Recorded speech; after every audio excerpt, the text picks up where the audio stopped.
Voilà, donc nous sommes en 68 et ma dermatite apparaît régulièrement et le médecin que je connaissais à l'époque donc m'a prescrit des corticoïdes fluorés. Et donc là, on verra les effets secondaires de ces corticoïdes fluorés plus tard. La réaction disparaissait, les corticoïdes étaient vraiment très efficaces, mais c'était un cercle infernal. Donc toujours réapparition de dermatite, traitement par corticoïdes locaux. Et par contre, j'étais pas du tout conscient de mon environnement, donc de ce que je respirais dans l'environnement. Mon père, par exemple, fumait un cigare tous les dimanches et il avait une dermatite. Et lui-même, dans son passé, à l'âge de 20 ans, en 1930, eh bien, il avait une dermatite, la même dermatite au visage. Et cette dermatite était qualifiée de dartre à l'époque par les médecins.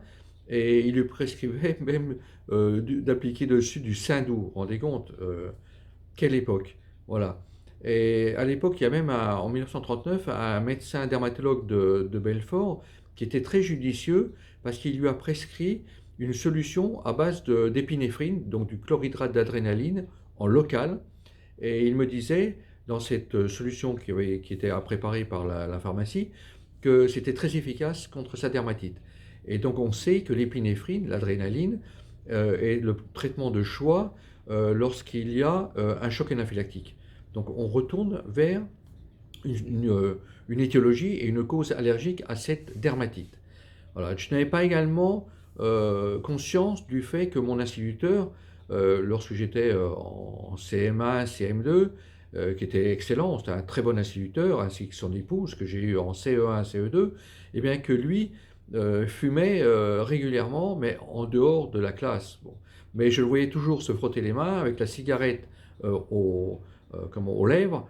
Et bon, je n'étais pas conscient. J'allais le voir plus tard.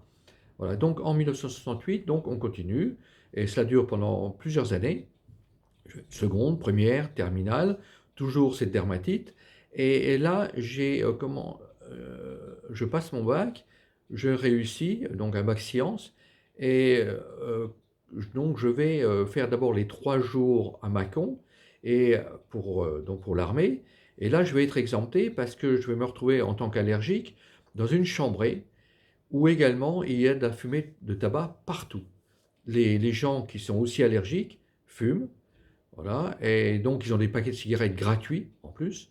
Et le médecin-chef passe avec ses assistants, et donc, bon, il allait m'exempter, mais il était dubitatif donc, quant à cette réaction de la peau au visage, vraiment en aile de papillon, symétriquement, donc au visage. Voilà, donc ils m'ont relâché avec exemption. Donc à ce moment-là, je suis parti en médecine, puisque médecine, c'était ma passion, notamment avec la dermatologie, la recherche en allergologie. Et donc, je me suis retrouvé voilà, en faculté de médecine. Et là, j'ai dû déchanter. Pourquoi? Parce que je me suis retrouvé face à du savoir encyclopédique et ce n'est pas tout à fait mon style.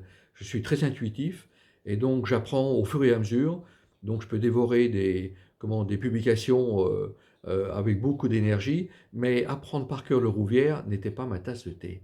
Voilà. Donc, un peu plus tard, j'ai arrêté mes études de médecine et là, je suis parti dans l'industrie pharmaceutique à Bâle, parce que bon, je suis franco-suisse et donc mon passeport suisse m'a servi à pouvoir rentrer dans l'industrie pharmaceutique à Bâle, la capitale de la pharmacologie.